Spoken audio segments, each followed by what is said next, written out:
Bien. Y eso termina la introducción práctica, formal, procedimental, si se quiere, de la Comisión de Trabajos Prácticos. Lo que queda ahora es una serie de recomendaciones que a mí me gusta siempre dar cuando iniciamos la materia, ¿no? Me gusta siempre tener en cuenta cuando iniciamos la materia. Una de las cosas que yo siempre les digo en la primera práctica, en la práctica de introducción, cuando es presencial, es que nuestra materia, creo que en general la mayoría, pero nuestra materia se basa en una división muy nítida entre teóricos y prácticos, ¿no? Es decir, funciona realmente de manera distinta. Y esto a dos niveles. Por un lado, que los teóricos en general son clases magistrales y los prácticos son prácticos, son lugares donde los estudiantes trabajan y este, donde es raro sentarse a escucharme a mí hablar, digamos. Pero lo más importante, y lo más importante para nosotros ahora, es que además el objeto varía profundamente. Si mientras nosotros hacemos un sistema en que los teóricos se preguntan, se hacen las grandes preguntas, analizan las grandes teorías, se preocupan por los grandes problemas de la Edad Media, hacen las lecturas generales y abarcativas de los textos que vamos a ver. En general, los prácticos se dedican a la cuestión más filológica, filológica quiere decir a la letra chica, al análisis de la cosa más chiquitita, más detallada, más puntual, menos vuelo barra volada, ¿no? Eh, y una de las cosas que nosotros reivindicamos fuertemente es que, por supuesto que valoramos mucho una perspectiva teórica general, abarcativa, profunda sobre las cosas, pero esa está viciada si no arrancamos por ese análisis filológico chiquito y más honesto si se quiere, y más detallado, que es lo que entrenamos para hacer en prácticos, ¿no? Para lo que trabajamos en los prácticos. Como nos vamos a dedicar a esa cosa chiquita durante todo este tiempo, siempre me gusta dar un primer práctico donde está la posibilidad de charlar los grandes problemas de la Edad Media y donde me gusta tener una discusión en torno a, bueno, ¿qué es lo que les pasa a ustedes cuando vienen a estudiar la Edad Media? Digamos, con qué conceptos, con qué intereses, con qué no intereses, con qué inquietudes vienen ustedes a estudiar la Edad Media, ¿no? Y esta es una discusión que no vamos a poder tener en este archivo por razones obvias, pero que una vez más los invito muy profundamente que tengamos en el foro del campus, donde todas las intervenciones, preguntas, inquietudes, posiciones personales serán profundamente bienvenidas. La otra cosa de un poco más general que me gusta en ese práctico es dar una serie de advertencias sobre determinadas formas de pensar la Edad Media y su cristianismo, que es una cosa siempre profundamente inmanente a la Edad Media, eh, que estaría bueno sacarse del medio para no perturbar las maneras de pensar esa Edad Media, ¿no? Esas advertencias suelen tener la forma en buena medida de una reivindicación de la Edad Media y de su cristianismo, y en general es habitual que los prácticos presenciales deriven en una colección de cejas levantadas y miradas de desconfianza que sugieren siempre en su interior este tipo nos quiere convertir, nos viene a hacer catequesis, nos está adoctrinando, ¿qué es esto, no? Aclaro por las dudas de antemano, nada más lejos de mi interés. De hecho, a modo de confesión personal, de posición íntima, yo no soy creyente, nunca lo fui, más bien todo lo contrario. Y no tengo ninguna intención de hacer una reivindicación ni del cristianismo, ni de la Iglesia Católica, ni tampoco de la Edad Media, pero sí me parece que hay, y vamos a ver cuál es la naturaleza en esto que voy a decir ahora, que hay determinadas formas de pensar el cristianismo, determinadas formas de pensar la Edad Media con las que venimos de antemano y que terminan siendo, eso dice mi experiencia docente desde los 11 años que di esta materia, que obstaculizan la capacidad de pensar y eso es lo que queremos hacer, pensar, ¿no? Vamos con la primera dice recordar que el cristianismo medieval tiene diferencias fundamentales con el actual. Dicho de otra manera, no juzgar el cristianismo medieval con la vara con la que juzgamos el actual, ¿no? Y uno de los elementos fundamentales, por supuesto que las diferencias se basan en muchísimas cosas muy diferentes, en instancias, en cosas que han pasado en la historia de Occidente muy profundas, digamos, y a lo largo de muchísimos siglos, pero la principal, la que quisiera poner ahora, si querés, a modo de ejemplo, es pensar en la profunda transformación que significó el cisma protestante, ¿no? El cisma protestante, ya saben, la reforma de Lutero, la circunstancia que ocurrió en el siglo XVI y que hace que nosotros tengamos una religión protestante en el mundo hoy en día, además de la católica, ¿no? Eso trajo algunas transformaciones muy serias. Me voy a concentrar en dos. Una de ellas es, como ustedes saben, el protestantismo tiene una fuerte objeción moral hacia el catolicismo y el catolicismo responde al protestantismo, se defiende, reacciona sobreactuando esa dimensión moral. Y esa sobreactuación determina su identidad hasta el día de hoy. Y donde nosotros tenemos un catolicismo cuya función normalmente acepta ser la de un guardián de la moral, ¿no? Eh, y entendemos la moral precisamente como, bueno, como la serie de unas pautas sobre el bien y el mal para vivir nuestra vida cotidiana, digamos, ¿no? Sobre cómo comportarnos en nuestra vida cotidiana. Eso no era tan así. Por supuesto que había una moral cristiana desde el principio, esto está fuera de discusión, pero no era la preocupación central de la Iglesia Católica, porque justamente el problema fundamental de la Iglesia Católica tenía que ver con una preocupación por la dimensión ultraterrena, ¿sí? Por el que pasa más allá de nuestro paso por esta tierra. A mí para explicar esto siempre me gusta mucho contar un pequeño textito que escribió hace muchos años un amigo, Lucas Adur, que por ahí conocen porque es docente de latinoamericana, y que dice más o menos lo siguiente, ¿no? Él cuenta que el primer cristianismo, los que conocieron a Cristo, digamos, del siglo I, cuando leían o comentaban o aparecía el Apocalipsis del Nuevo Testamento, es decir, el momento donde Jesús volverá de los cielos con su espada de fuego para separar los justos de los injustos y llevar a los primeros al reino de los cielos y acabar con la vida en esta tierra, eh, que eso era una cosa que todo el mundo tenía claro y estaba dándose por sentado, que eso era una cosa que pasaba mañana, digamos, ¿no? Que estamos realmente esperándola. La idea de que Jesús vivió 30 años, murió, resucitó y volvió a los cielos, y que para volver a juzgarnos a todos va a esperar 2000 años, no se le ocurría a nadie. Digamos. Entonces, realmente la base de la vida cristiana en la tierra era prepararse para el día del juicio. La segunda generación de cristianos empieza a darse cuenta de que esto no estaría pasando. Son personas que vieron que sus padres vivieron y se murieron de causas naturales sin haber visto el día del juicio y que empiezan a sospechar que es posible que lo mismo les pase a ellos y que por lo tanto empiezan a hacerse una pregunta que no era importante para los primeros, que era ¿qué hago mientras tanto? Digamos, ¿qué significa ser un cristiano en el mientras tanto?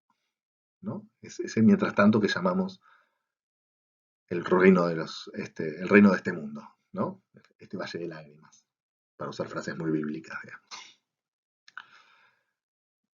Lo que él dice, lo que dice Lucas, es que, y que es interesante en ese articulito, es que esa es una, es una situación análoga a la que enfrentarían las izquierdas revolucionarias en el periodo post-83, ¿no? Digamos, las izquierdas revolucionarias de los 60, 70 en nuestro país tenían que hacer la revolución y lo que tenían que hacer era pelear para la sociedad sin clases, una cosa que o se iban a morir o iban a ver, pero esa era la lucha, digamos, a eso estamos yendo, a la sociedad revolucionaria, a la patria socialista, digamos.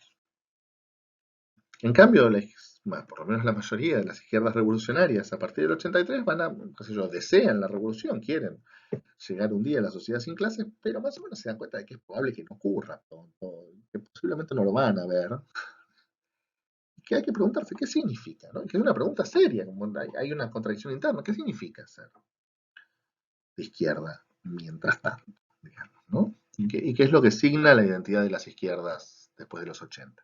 Bueno, esto dejémoslo de lado, muy lindo lo que escribió Lucas, pero yo lo mismo para decir, nosotros pensemos siempre que el cristianismo medieval es un cristianismo mucho más parecido a ese primer cristianismo, no igual, más relativo, pero mucho más parecido a ese primer cristianismo que nosotros. Es decir, siempre está mucho más preocupado por el que pasa después, por el día del juicio, por la vida después de la vida, que por la vida terrena, y mucho menos preocupado por la vida terrena de lo que estamos nosotros. ¿No? Y eso es una pauta, y que el cristianismo actual. Y esa es una pauta fundamental para pensar el cristianismo medieval. Un elemento muy claro para ver esto es el concepto de pecado capital. Como ustedes saben, los pecados capitales, ira, gula, lujuria, codicia, envidia, pereza, siempre faltan uno o dos, eh, son los pecados capitales. ¿No? ¿Y cuáles son? Son los pecados podríamos llamar los pecados de la carne, los pecados de la tentación, los pecados de la debilidad del deseo, ¿no? Es decir, los pecados en donde el ser humano peca por ser incapaz de contener sus impulsos, digamos. Y son todos pecados cuyo ámbito de ejecución es bueno, en la tierra, es en nuestro mundo. ¿No? Entonces, cuando esto es una clase presencial y esto no es posible acá, yo siempre arranco preguntando, bueno, ¿qué significa que un pecado es capital? ¿Qué significa la palabra capital? ¿No?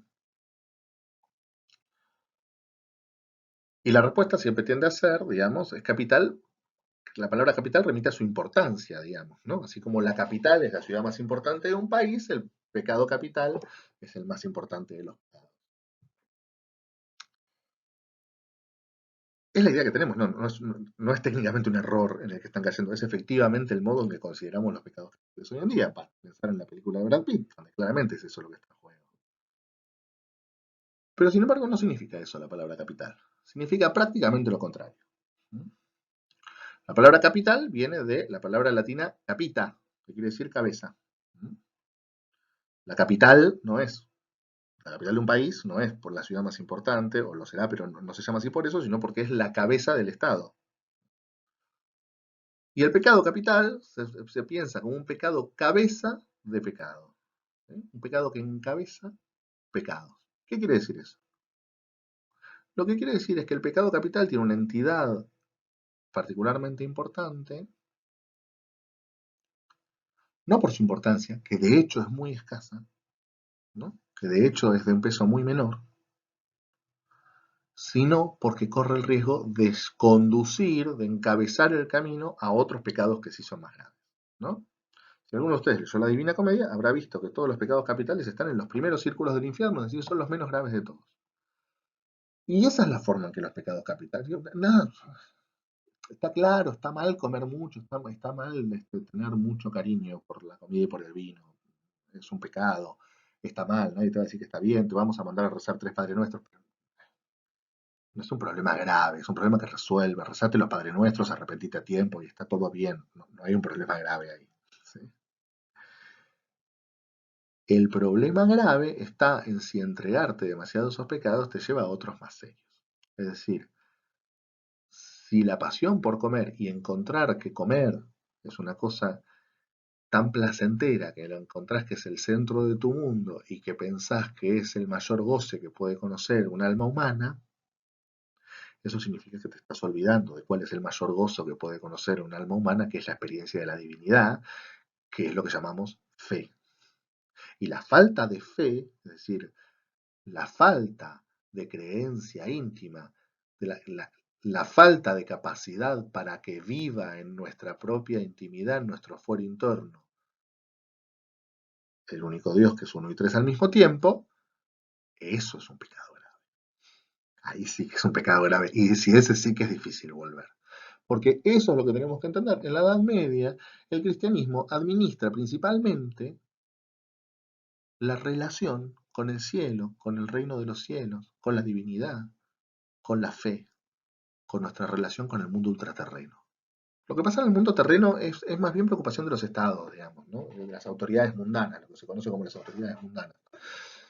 Lo que nos preocupa centralmente es cómo es tu relación con el más allá, cómo es tu relación con la divinidad, ¿no? Y ese es el punto central del cristianismo medieval. El otro elemento que a mí siempre me gusta que tengamos muy en cuenta de la gran diferencia es que una de las cosas que introduce el cisma protestante es que el catolicismo entra en un estado de competencia como nunca conoció. Es decir, pierde la hegemonía total del sistema religioso. Y entonces lo que nosotros tenemos que recordar, y lo pierde hasta nuestros días, es decir, nosotros hasta hoy no conocemos un catolicismo completa y totalmente hegemónico del sistema religioso occidental. Pero cuando nosotros leemos la Edad Media, tenemos que pensar en un catolicismo absolutamente hegemónico. absolutamente. Y que sea absolutamente hegemónico significa que no tiene que estar cuidando constantemente de depurarse, de limpiarse, de sacarse de encima los parásitos. Nietzsche decía, el hombre fuerte es el que puede soportar sus parásitos. El catolicismo es un hombre fuerte, puede soportar sus parásitos, no le importan mucho. Nosotros conocemos del siglo XVI hasta acá un catolicismo relativamente débil que debe ser muy severo con sus parásitos y conocemos una severidad que no es tan normal en la Edad Media. De hecho, vamos a ver que en la Edad Media el grado de acción dentro del seno del catolicismo es enorme. Y en ese sentido, una de las cosas que tenemos que pensar por esa hegemonía y que es fundamental es que nos equivocamos si vamos a encontrarnos con el cristianismo medieval como si fuera un equipo del partido, como si fuera un equipo que está disputando el partido y como si nosotros fuéramos a hinchar por un equipo que está a favor o en contra del catolicismo, que es tomado como un equipo. Porque el catolicismo en la Edad Media no es un equipo. El catolicismo en la Edad Media es la cancha, es la pelota. Y si nos ocupamos de ponernos a él, nos vamos a perder de mirar el partido. Que el partido que se da en el seno del catolicismo es apasionante. Apasionante. Y el ejemplo que me gusta dar a esto, yo no voy a contar la historia porque es larguísimo, ya voy por los 28 minutos, que es mucho más de lo que esperaba para llegar a este momento. Lo que me interesa es el ejemplo de Pedro Abelardo. Pedro Abelardo, a quien jamás se le ocurrió ser otra cosa que católico ni cuestionar en ninguna medida la existencia o la importancia del catolicismo, es un personaje de un ingreso disruptivo en el sistema de pensamiento de su tiempo, tan profundo, tan radical, tan desafiante que es asombroso y que hace quedar a nuestros grandes contestatarios, no sé, Deleuze, Derrida, Agamben en estos días está de moda, Zizek, al que yo le tengo tanto cariño, eh, los hace quedar bastante como bebés de pecho, como pequeños burgueses cómodos que se dedican a hacer tribuna desde su sillón y su cigarro. No nos perdamos el partido porque es apasionante. El partido medieval es apasionante y es muchísimo más crudo y radical de lo que nosotros estamos acostumbrados. Sugerencia número 2. Cuidarse de hacer de la Edad Media el chivo expiatorio de las culpas de la modernidad. Este es uno de los que más me interesan y que tiene que ver con un gesto profundamente moderno y que lo vamos a encontrar constantemente, que es el de que muchos de nuestros preconceptos sobre la Edad Media en realidad no pertenecen a la Edad Media, sino que pertenecen a la modernidad. Y la modernidad las expulsa afuera suyo para librarse de sus culpas, de las que nosotros, como modernos, si es que lo somos, bueno, es una discusión más larga, tendríamos que hacernos cargo, ¿no? Muchas de las cosas que para nosotros son representaciones típicamente medievales, en realidad son fenómenos de la primera modernidad. Y el ejemplo que a mí siempre me gusta dar es el de la Santa Inquisición. La Santa Inquisición se crea en el siglo XII, es una institución medieval, sin lugar a dudas. Es una institución policíaca y bastante cruda y muy poco simpático desde todo punto de vista, nadie está discutiendo eso. Pero durante toda la Edad Media es una institución de una importancia muy menor, muy, muy menor. En primer lugar, su expansión territorial es bastante limitada, no es una cosa que cubre toda Europa, ni mucho menos. Y sobre todo su ámbito de aplicación es muy limitado, digamos. Es decir, de lo que se ocupa la oposición es de cuidar la proliferación de las herejías más radicales, porque de hecho siempre hay posiciones y posiciones semiheréticas en el borde de la iglesia que implican cuestionamientos que a nosotros nos resultarían severos desde un catolicismo contemporáneo. Las que preguntan son las más severas, dentro de la iglesia católica, es decir, dentro del clero, dentro de los propios miembros de la iglesia católica. Jamás van a encontrar en la Edad Media la Santa Inquisición yendo a buscar a la mujer de un campesino para quemarla en la plaza. Nunca jamás en la vida van a encontrar eso en toda la Edad Media. Lo que hacen los campesinos, incluso los nobles, a la Santa Inquisición no le importa nada. Nada de nada. Es una policía contra las herejías intraeclesiásticas. Y en ese sentido tiene un peso, una presencia, una importancia infinitamente menor durante toda la Edad Media. La imagen que nosotros tenemos de la Inquisición, es decir, la del índice, del listado larguísimo y profundo y enormemente represivo de los libros que no pueden ser publicados, que deben ser prohibidos y quemados, y la Inquisición que va a buscar brujas precisamente entre el campesinado para quemarlas en la plaza pública. Eso es un fenómeno moderno, un fenómeno que se da en el siglo XVI en adelante, y no lo vamos a encontrar en toda la Edad Media, por ahí en sus ultimísimos finales. No es un fenómeno medieval, y sin embargo, fíjense que esa imagen de la Inquisición brutal y súper represora es una de las cosas que más nos acostumbramos a pensar como un fenómeno medieval, y en realidad es un fenómeno del que nos tenemos que hacer cargo nosotros, ¿no? El otro elemento que me resulta particularmente interesante es esa costumbre que tenemos todos y que se encuentra en los medios de comunicación constantemente, y no solo, que es la de usar la palabra medieval como insulto, ¿no? O feudal también se usa. eh, Cada vez que aparece algo que nos parece que, no, que es un error y que es inaceptable y que es inhumano y que no es este, y que no pertenece a nuestra forma, decimos esto es medieval. Y la inmensísima mayoría de las veces eso que ocurre no tiene un punto de contacto solo con nada que nosotros podamos llamar medieval. Ni de casualidad, ni de cerca. Esos fenómenos que normalmente tachamos de medievales, muy habitualmente son fenómenos absoluta y estructuralmente modernos. Forman parte de la estructura de la modernidad. Y el ejemplo más claro que a mí me gusta dar sobre esto es lo que dicen Adorno y Horkheimer en la dialéctica de la ilustración sobre el holocausto. ¿Qué es lo que dicen ellos? Dicen literalmente, nosotros estamos acostumbrados a decir que el holocausto es un hecho salvaje, primitivo, brutal, no civilizado, completamente opuesto a la razón. Y lo que dice Adorno y Horkheimer es exactamente lo contrario. El holocausto es la forma extrema que nosotros conocemos de la cultura, de la civilización, de la sociedad, de las formas que nosotros entendemos de la modernidad, ¿sí? El holocausto es un hecho absolutamente racional, absolutamente civilizado. Y yo estoy diciendo esto, y yo sé que ustedes, que están escuchando esto en sus casas, me están mirando con cara de, pero este tipo está defendiendo el holocausto, está defendiendo a los nazis. Y no, yo no estoy defendiendo, muchísimo menos, nada más lejos de mi intención. Pero lo que tienen que ver es que esa sospecha está dando por sentado que civilizado, racional, culto, les está funcionando a ustedes automáticamente como un elemento de encomio moral, de alabanza moral. Y lo que digo yo y lo que dicen Adorno y Horkheimer es, no, la civilización, la cultura, la ilustración, la razón, tienen sus propias culpas y son muy grandes y tienen que hacerse cargo. Piensen en el holocausto. Un elemento brutal es una horda salvaje que entra a un lugar y mata y viola todo lo que se le cruza, le prende fuego a las casas, en un arranque de ira y de violencia. El holocausto no era eso, era una policía enormemente entrenada que identificaba a los judíos de manera muy higiénica, digamos por decirlo, que los ponía en un tren, los llevaba a un campo de concentración, les daba un traje, un número, una labor, y que de hecho la forma del exterminio era la más económica, racional, sanitaria, para no generar enfermedades que se desperdigaban, posible. Era un elemento enormemente controlado, era enormemente ordenado y era enormemente racional.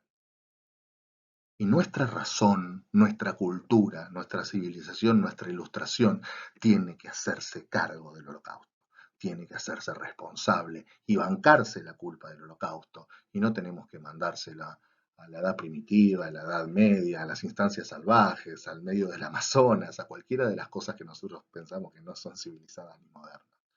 No fueron ellos, fuimos nosotros. Fuimos nosotros, occidentales, civilizados, modernos, ilustrados, y tenemos que hacernos cargo, ¿no? Muchísimas veces, en grados menos radicales y menos extremos que este, pero muchísimas veces cada vez que nosotros usamos la palabra medieval como insulto, estamos haciendo eso. Estamos pateando la Edad Media, algo de lo que en realidad tendríamos que hacernos cargo. ¿Mm? Elemento 3. Algunas sugerencias, bueno, esto ya lo leí. No juzgar el concepto de fe desde nuestro concepto de razón. Este es un elemento que a mí me resulta particularmente interesante, ¿no? Y que tiene que ver con recordar que la fe implica el reconocimiento de una dimensión inabarcable para la dimensión humana. Para poner un ejemplo, a mí me gusta pensar en una escena de la película Cruzada de Ridley Scott que protagoniza Orlando Bloom, que a mí me gusta mucho. Es una película que a mí me gusta mucho, pero que definitivamente no vean como un modelo para pensar, para ver la Edad Media, como si la representación de la Edad Media fuera adecuada ni de casualidad, ¿no? Pero a mí me gusta mucho como película. Hay una escena, están defendiendo Jerusalén, ya hubo una serie de batallas, hay una cantidad muy importante de muertos, y Orlando Bloom, que es el que está a cargo, va a quemar todos los cadáveres. Y aparece el obispo y se opone muy fuertemente, dice como esto que estás haciendo es contra Dios, es una ofensa a Dios y vamos a ir todos al infierno, porque así no se dispone del cuerpo de un cristiano. Y la respuesta de Orlando Bloom es, cito casi textual, es esto es necesario porque si no nos vamos a enfermar todos, va a haber bacterias, nos vamos a infectar, va a ser un desastre. Y esta necesidad Dios la va a entender. Y si no lo entiende, eso significa que no es Dios y por lo tanto no tenemos nada de qué preocuparnos. Esa es la frase menos medieval que se puede pronunciar en el universo. Es lo más opuesto a una mentalidad medieval que se puede pronunciar en el universo. ¿Y esto por qué? Fíjense qué es lo que está dando por sentado la frase. Lo que está diciendo es, esto es pensable de esta manera de la razón que ejerce un ser humano, o sea yo, y no solo, ¿no? Esa razón ejercida de un ser humano determina lo racional. Dios o está de acuerdo con esto porque es racional, o sin embargo no es Dios y no tenemos de qué preocuparnos. ¿Sí? Es decir, la dimensión, la entidad, el pensamiento, si se quiere, la voluntad de Dios está sujeta, tiene que entrar debajo del paraguas que establece la razón humana. ¿Sí? Y el concepto de fe implica exactamente lo contrario. Lo que diría el concepto de fe es la voluntad de Dios, lo que piensa Dios, las formas en que manifiesta Dios, las formas en que me habla Dios, yo no las entiendo. No las entiendo. No los puedo entender, no me entran en mi razón, no las puedo razonar. Y esa es la prueba de que es Dios. Porque si yo lo pudiera razonar, si yo lo pudiera entender, significaría que eso que me está hablando tiene las dimensiones de un ser humano. Significa que está abarcado debajo del paraguas del humano. Y si está abarcado debajo del paraguas del humano, es que no es Dios. Porque Dios es necesariamente más grande. Y es necesariamente para mí inabarcable. ¿Sí? La frase sería la opuesta a la de Orlando Bloom en Cruzada, ¿no? Es decir, esto excede a mi razón y si estuviera dentro de mi razón significaría que no es Dios y entonces no tendría nada que preocuparme.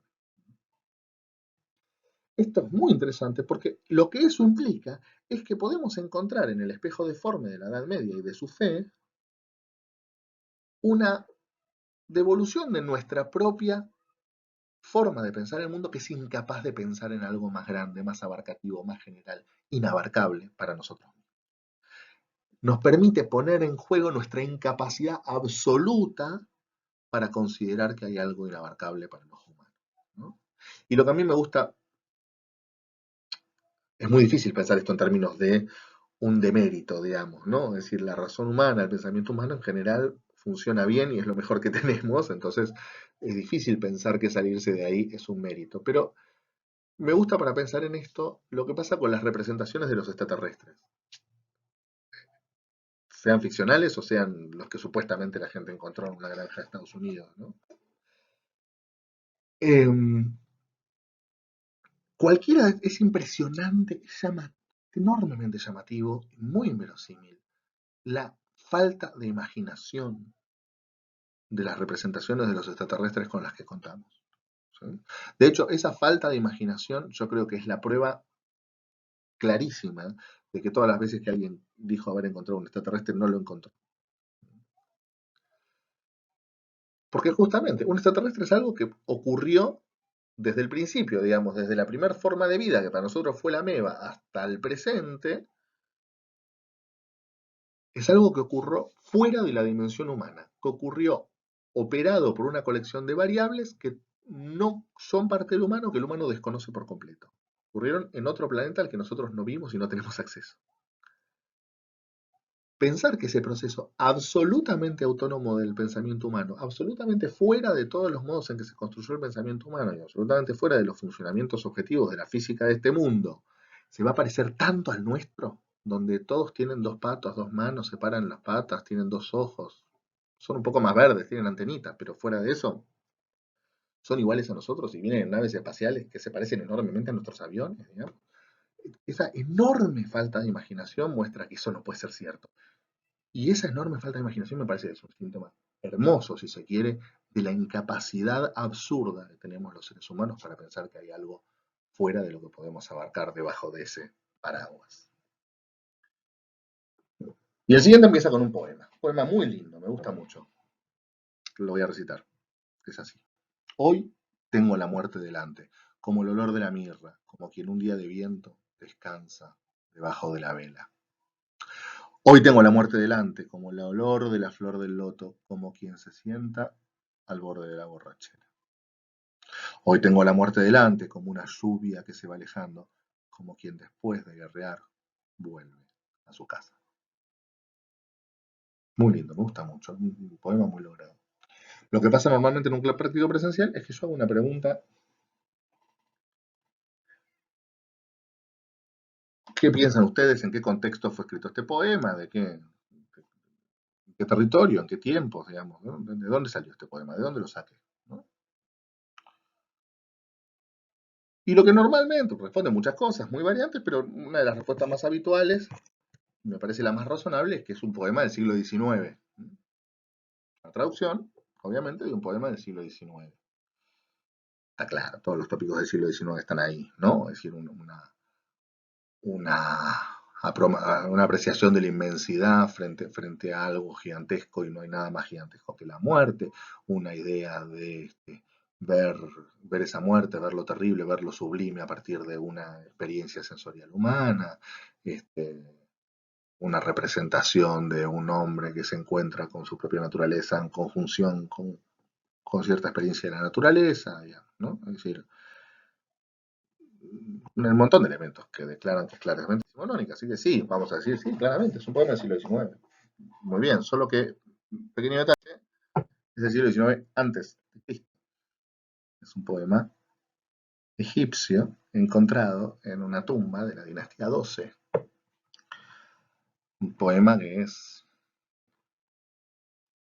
aproximadamente 1000 años anterior a la Ilíada, ¿no? La sorpresa que pretende generar esto es una sorpresa cuyo objetivo es sugerir pierdan la confianza en la propia percepción de las cosas. Pierdan la confianza en las percepciones de cercanía y distancia que tienen con los textos. Y esa es la sugerencia número 4, ¿no? No confiar en las ilusiones de distancia o cercanía con los textos que tenemos como primera impresión. Y esto va por la siguiente idea, ¿no? Y se centra especialmente en esto. ¿Cuál es la idea del Renacimiento? El Renacimiento, como ustedes saben, la palabra edad, el término Edad Media es un término que viene de Petrarca, ¿sí? La idea de Petrarca es que dicen, nosotros hubo unos grandes genios brillantes de la humanidad, que fueron los clásicos grecolatinos, digamos, de la antigüedad, y nosotros que venimos a recuperarlos y a tratar de recuperar la senda que ellos dejaron. Y en el medio, entre ellos y nosotros, estuvo la barbarie, estuvo el mal, ¿sí? Eso es la Edad Media, la edad que estuvo en el medio entre nosotros y ellos, y que fue una molestia y que fue un error. ¿Mm? La idea, si querés, gráficamente, es que la historia tenía un camino correcto y la Edad Media lo desvió, y lo que hace la modernidad es, bueno, estoy viendo mis manitos no salen, lo desvió y lo que hace la modernidad es reempalmar y volver a empezar en el camino correcto que habían dejado los clásicos, ¿no? Esa idea de Edad Media, que nosotros tenemos profundamente heredada, fíjense que se determina en la idea de que mientras nosotros tenemos una impresión de radicalísima distancia con la cultura de la Edad Media, tenemos una impresión de enorme cercanía con los textos clásicos, ¿sí? Todos nosotros estamos muy seguros de que somos mejores lectores de Edipo Rey que de el libro de Caballeros y Faro. De hecho, si yo soy Edipo Rey en un tercer año de un secundario, a todo el mundo le va a parecer lo más normal del mundo. Si yo soy el libro de Caballeros y Faro en un tercer año, me van a decir que soy un psicótico y que los chicos no van a entender nada. Porque la ilusión es que nosotros nos parecemos muchísimo más a ellos que a nosotros. Y lo que los invito a recordar es que esa ilusión no es real. Esa ilusión la creó el Renacimiento, la operó el Renacimiento y se fue, si se quiere, haciendo verdad a la fuerza solamente por ser sostenida durante 500 años. Digamos, ¿no? Es decir, cuando uno machaca mucho tiempo sobre la idea de que algo es real, termina volviéndose real, pero no volviéndose real porque hay una naturaleza del texto grecolatino que es cercana a la nuestra, sino porque lo hemos hecho, lo hemos forzado a ser cercano a nosotros, ¿no?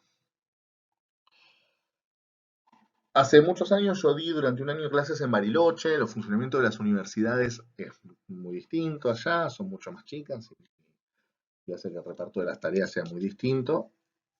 Y yo tenía me ocupaba de un periodo de dimensiones absurdas, ¿no? Es decir, yo daba toda la literatura clásica, toda la literatura medieval, toda la literatura de la primera modernidad y toda la literatura española. Todo eso estaba en mi cargo, exclusivamente. Y la materia de literatura clásica, la materia de literatura medieval, las daba al mismo tiempo, en el mismo cuatrimestre, una el martes y la otra el miércoles. Y en la primera clase, cuando hice eso, arranqué con el mismo discursito invertido en las dos, ¿no? Lo que yo les contaba era esto que les acabo de contar a ustedes, porque el Renacimiento nos produjo esa ilusión, y cuando terminaba de contarlo, a los alumnos de medieval les decía, cuídense, la Edad Media está mucho más cerca de lo que ustedes creen. Y a los de clásicas les decía, cuídense, los periodos del texto clásicos están mucho más lejos de lo que ustedes creen, ¿no?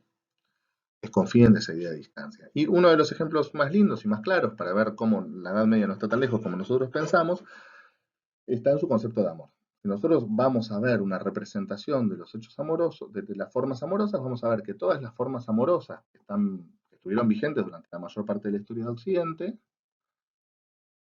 se iniciaron en el siglo XII medieval, en Francia especialmente. Eso es un hecho absolutamente fuertemente medieval. Si vamos a leer un texto del siglo XIII, del siglo XIV, vamos a encontrar una representación del amor que es muchísimo más cercana a cualquier cosa que podamos entender nosotros, que si vamos a buscar las representaciones del amor que aparecen en Antígona, en Edipo Rey, en Plutarco. Esto es particularmente interesante porque una de las cosas que está pasando con la posmodernidad, con ciertas formas modernas, con el feminismo, digamos, es decir, esa idea de hay una enorme cantidad de elementos profundamente arraigados en nuestra cultura, que todavía forman parte de la mayor parte de las ficciones que vemos, digamos, ¿no? Es una representación del amor a la que estamos llamando tóxica, digamos, y a la que estamos acusando y a la que estamos tratando de salir.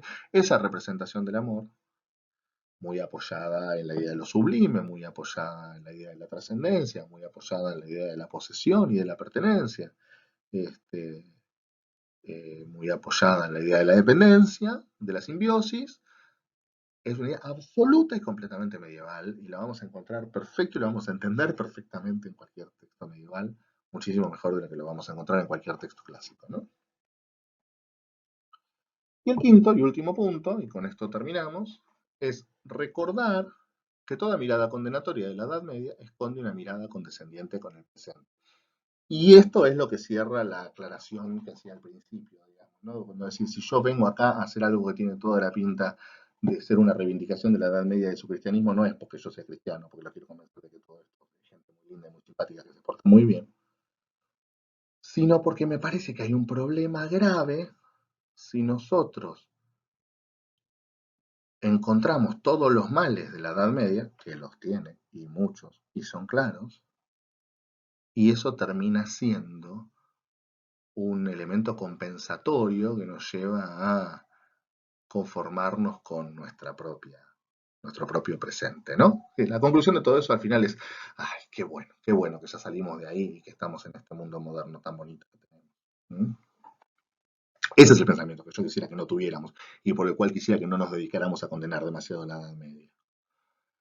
Eh, para eso, lo que tenemos que hacer precisamente es no cosificarla. ¿Mm? ¿Qué quiere decir no cosificarla? No fetichizarla, términos lacanianos o marxistas, gisekianos, que sintetizamos, si se quiere, ¿no? Es decir, no transformar la Edad Media en una imagen obturada, fija, no dinámica, aislada, que nos permita mirarla como un objeto a condenar, un objeto acabado, absolutamente y, y radicalmente desvinculado de nosotros. Esa mirada fetichizada de la Edad Media, creo que es la que se tiene normalmente, creo que es la que no nos sirve, y la que no nos sirve precisamente para que todo lo que pensemos esté integrado en una dinámica sobre nuestro presente. Que es lo que me parece que es siempre deseable. Eso es lo que hago pensar, digamos, ¿no? Y lo que me parece que tendríamos que poder hacer. El ejemplo que a mí me gusta dar por esto, y con esto termino, es de la generalmente conocida, seguramente la vieron alguna vez, teoría de los tres órdenes medievales, ¿no? La teoría de los tres órdenes es básicamente, la idea es que la sociedad medieval está dividida en tres. Los velatores, los oratores y los laboratores. Eso, traducido al latín, son los guerreros, los soldados, que es la nobleza, los clérigos y los campesinos. Y la idea es que cada una de esas órdenes tiene una función social en la que se hace cargo de los demás. La idea es que el campesino y el clérigo no tienen que preocuparse por cuidar las fronteras del territorio, que de eso se ocupan los guerreros, para eso están. Yo no me preocupo, se preocupan ellos. El clero los campesinos y la nobleza no tienen que preocuparse por administrar la relación con la vida ultraterrena. Voy a volver sobre esto porque es muy interesante. De eso se ocupan los clérigos. Y los nobles y los clérigos no tienen que ocuparse de conseguir comida porque de eso se ocupan los campesinos. Esta es la idea. Esto es profundamente desigual, introduce jerarquías aberrantes basadas en consideraciones de naturaleza que son racistas y prejuiciosas y que naturalizan la miseria y que implican un nivel de desigualdad y de opresión como probablemente muy pocas veces se conoció en la vida. Nadie lo está poniendo en duda, nadie, de ninguna manera. La sociedad medieval era una sociedad horrible y el tratamiento de sus sujetos, y sobre todo de sus sujetos más pobres, era horrible y nadie está poniendo esto en duda. Ahora sí quisiera llamar la atención sobre el hecho de que de esos tres órdenes, el planteo, desigual, todo lo que quieran, el planteo es que todos los sujetos de este mundo están obligados a hacer algo por el bien de todo el resto de los sujetos de este mundo. Todos los sujetos están obligados a hacer algo que tiene que beneficiar a todos los demás. A los que están arriba, a los que están abajo, a todos. Todos tenemos una responsabilidad con la sociedad en la que vivimos y para con el otro, sea quien sea. Y yo me pregunto, ¿cuál es la responsabilidad social? ¿Cuál es la obligación de hacer algo por el otro que tiene Paolo Roca? Para decir algo que está de moda en estos días, en nuestro mundo. ¿Cuál es la obligación de hacer algo en función de toda la sociedad que tiene Paolo Roca? Me parece que hay algo ahí en que nosotros estamos fallando y que precisamente si yo pongo demasiado trabajo en decir que la Edad Media era horrible y que era profundamente injusta y que la desigualdad era terrible, me estoy olvidando de las propias iniquidades de nuestro presente, que no son pocas, ¿eh? No son pocas, y que en algún punto, por lo menos en algunos puntos simbólicos como el que estoy marcando, son más crudas incluso que la medieval. Me permito un pequeño exordio porque es muy simpático. Yo dije hace un rato que los clérigos se ocupan de la vida ultraterrena por todos los demás y probablemente eso haya generado alguna incomodidad, ¿no? Técnicamente, yo puedo decir literalmente, los clérigos se ocupan de rezar por los nobles y los campesinos no tienen que rezar, para eso están los clérigos.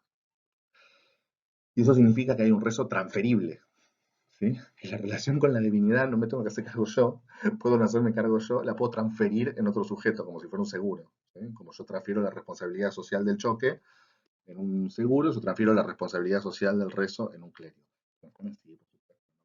No rezaban en una vida religiosa y iban a misa, está clarísimo, pero sí hay efectivamente una transferencia de la responsabilidad religiosa en el clero. ¿Mm? Eso a nosotros nos resulta profundamente inauténtico. ¿Sí? Bueno, de hecho nosotros solemos pensar que la transferencia de la responsabilidad civil que promueve nuestra sociedad con el mecanismo del seguro es inauténtica, es un sistema para no hacerse cargo de las propias culpas. Pero en general, nosotros pensaríamos que cualquier relación con la divinidad que se puede transferir a otra es profundamente inauténtica. Y eso quería marcar dos cosas contrarias entre sí, si se quiere. Una es descubrir que eso es una pauta de nuestra sociedad que no es una pauta previa. ¿Mm? Y para buscar un ejemplo fuera de la Edad Media, en el periodo clásico, hay una cosa muy simpática que cuenta Zizek en El sublime objeto de la ideología, en el primer capítulo,